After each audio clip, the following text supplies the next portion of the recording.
And here we have the very special toy gun that we're reviewing today. Once I get the box open.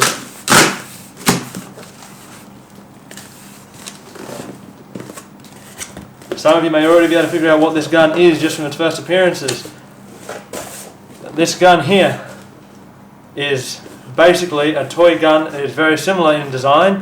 When I say very similar, I mean might as well be a Chris Vector. Or in this case, a Space Warrior 5. This is the new gel ball shooter Vector. It is one of the absolute best toy guns I have ever come across, and is just spectacular.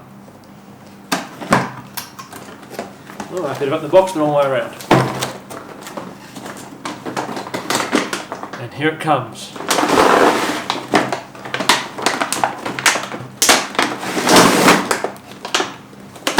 This is the Vector.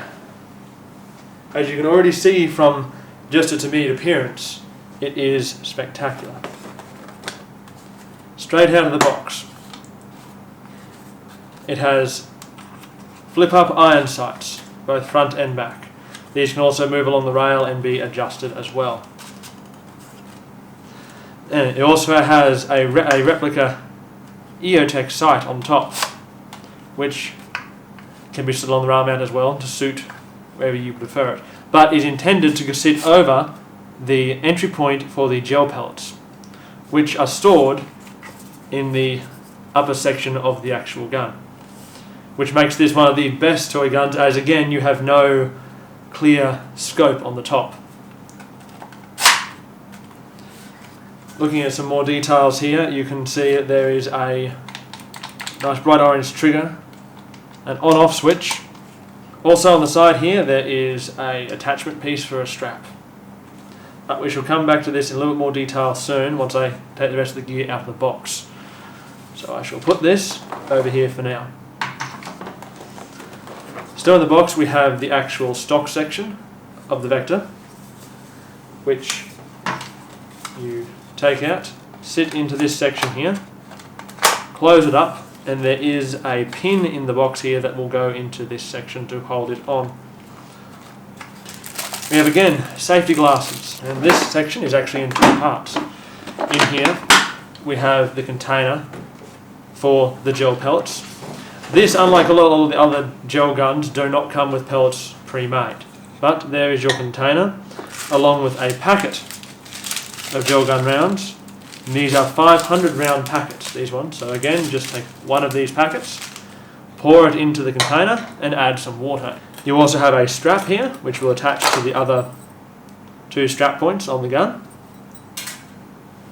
You have a USB charger, again, just like some of the other guns. The battery for this gun, I shall go over putting that in shortly. For this gun, we also have what looks to be a laser sight with its little plastic tab, so the batteries aren't actually in use yet.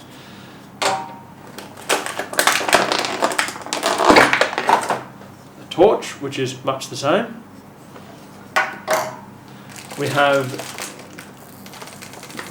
more tape. We have the metal bolt here, and another couple of components, including a nut for the bottom of it. We have the foregrip, which is quite a spectacular foregrip actually. The bottom end of it unscrews to release the lock piece, so it stays on the rail mount wherever you place it. Alright, so once that foregrip is on, you simply tighten the bolt up and it is locked in place there. Foregrip makes for a really awesome attachment piece for this, although most people you can still hold the gun here and you do not need to put the foregrip on at all.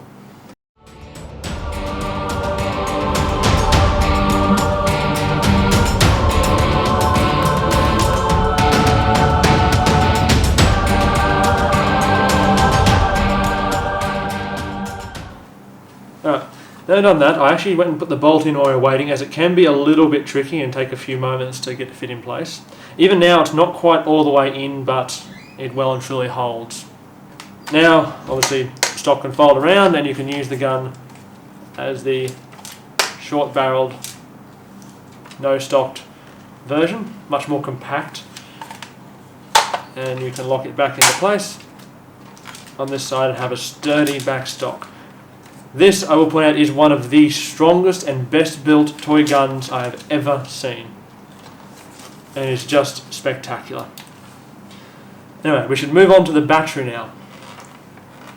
Open up the battery hatch here on the bottom, where you'll see another one of these cords. Battery pack here, which fits spectacularly well in there. And all you need to do is plug this cord in till it clicks. There it goes. Sit it back in there and close the hatch. Now, we'll have a look at the firing rate in just a few moments, but first I want to go and get the last few components out of the box.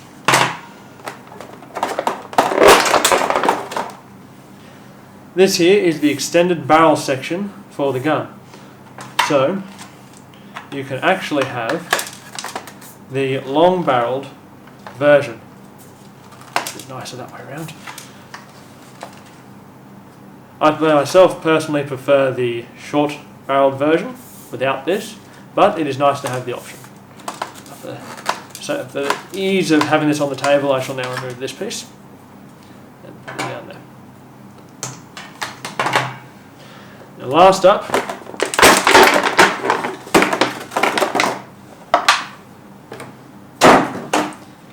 we have the magazine. Now this magazine is actually designed to carry a second load of gel pellets for the main gun, which you put in through this bottom hatch here, and you pour through this top hatch here when you retract this little lever to clear the path. And you load this through the top section of the gun again. But one of the most amazing parts about this magazine clip is that it actually fits into the real magazine section of the gun smoothly and locks in place. There's also this orange button here, which is the mag release, which is just an amazingly cool feature to have.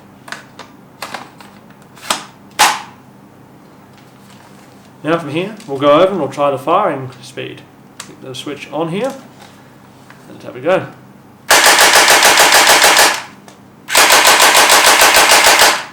This is one of the fastest firing gel guns I've ever come across. Now another thing here too is this end cap here you see. That end cap that just flew away then, don't worry about it, that actually removes from there, which allows you to place the torch section, if you don't want to mount it on a rail mount, in the front of the gun. So your torch is then on the nose of the gun. Just to demonstrate, I shall pull the tab out of this and have a go. Again, same as most of the batteries, sometimes they're not the greatest charge when they come out of the box, but yeah, the torch is on, it's a bit bright. Put it in the front of the gun, and we have our torch on the front of the gun as well. But, so there you have it. The Crisp Vector, one of the best gel ball shooters there is.